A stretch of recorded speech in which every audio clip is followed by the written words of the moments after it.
Hey, this is Aaron with BSTracker. I ran this video about humanitarian aid in Gaza by Hassan through AI to check for bias, emotional manipulation, and exaggeration.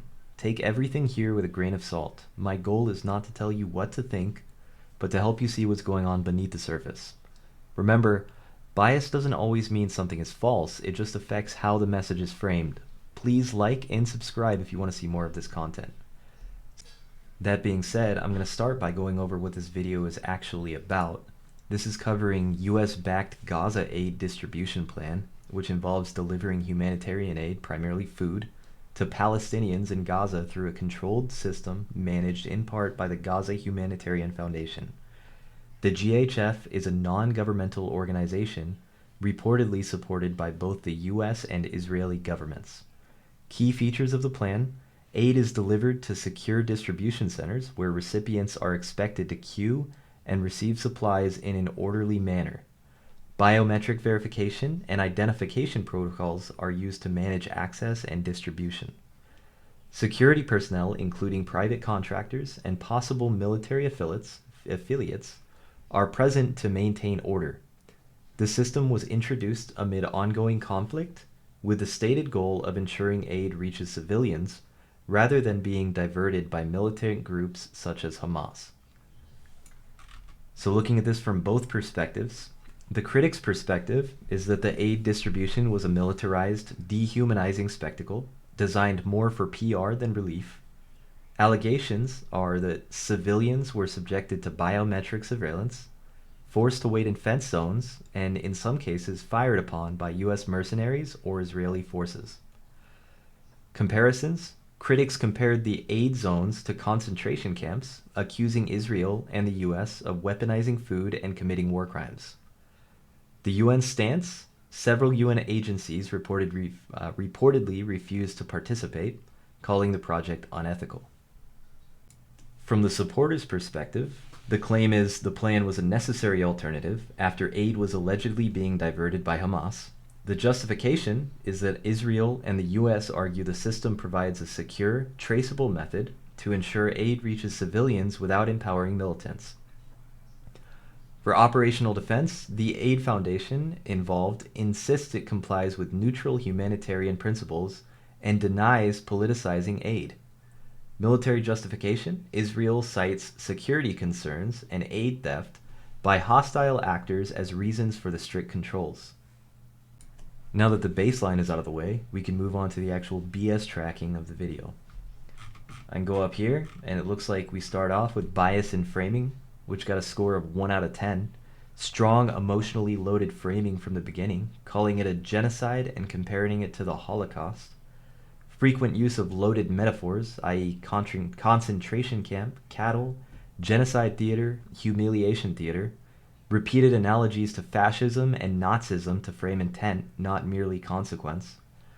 Emotional manipulation, the score is 1 out of 10. High emotional charge, dystopian, psychotic, demonic, freak-like, references to Holocaust imagery used to stir outrage. Descriptions of starvation, detention, and humiliation are intensely graphic and delivered without moderation. Omission of key context fails to include context on the complexity of aid coordination in a war zone. No mention of Hamas governance in Gaza or internal aid control, except to claim they sabotaged aid by giving free food. The UN's disagreement with the aid plan is noted, but lacks nuance on why the US and Israel pursued it regardless. Misleading or leading questions, the score was 2 out of 10. Rhetorical questions like what the hell is going on and how do people not see this lead the audience to predetermined outrage. This is literally the same as the Holocaust, intended to provoke, not clarify. Intentional dishonesty scores a 3 out of 10. Claims such as Israel is literally stealing clothes and wearing them are stated as fact but presented without verifiable evidence. Suggestion that mercenaries posed as aid workers with intent to lure civilians into military zones lacks sourced proof. The rhetorical integrity scored a 2 out of 10. The host does not distinguish between allegations, verified facts, and personal interpretation. Some of this may be because he was scrolling through Twitter and the ChatGPT does not interpret it correctly, so just be aware of that. Argues from certainty. Everyone knows this is genocide. UN already rejected the plan. They are ISIS affiliates. Repeats viral claims without skepticism or evidence hierarchy. Source transparency. The score was 4 out of 10. Cites names like Jake Wood, Muhammad Shehada, outlets, Dropsite News, Channel 12, but offers no direct sourcing or clips. Again, this may have been something that he saw on Twitter during the video. Frequent use of passive references. Reports say it's being reported. UN says without links or verification. Use of evidence. Score is 3 out of 10. Evidence is mostly anecdotal or secondhand.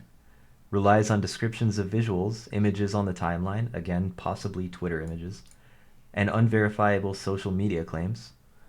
Lacks independent or journalistic confirmation for serious allegations like biometric surveillance or mercenary sniping. Strawman risk was a 4 out of 10. Reduces opposing views to absurdity. Anyone supporting aid distribution is complicit in genocide. Does not represent defenders of the aid plan beyond a brief line saying the foundation claims neutrality. The terminology exaggeration got a score of 1 out of 10. Uses extreme terms like genocide, Nazi, concentration camp, ethnic cleansing, pariah state with near total lack of qualification. Describes humanitarian zones as death traps without acknowledging logistical or security challenges. The final argument honesty rating is 2.4 out of 10. This video is one of the most rhetorically intense BSTracker entries so far.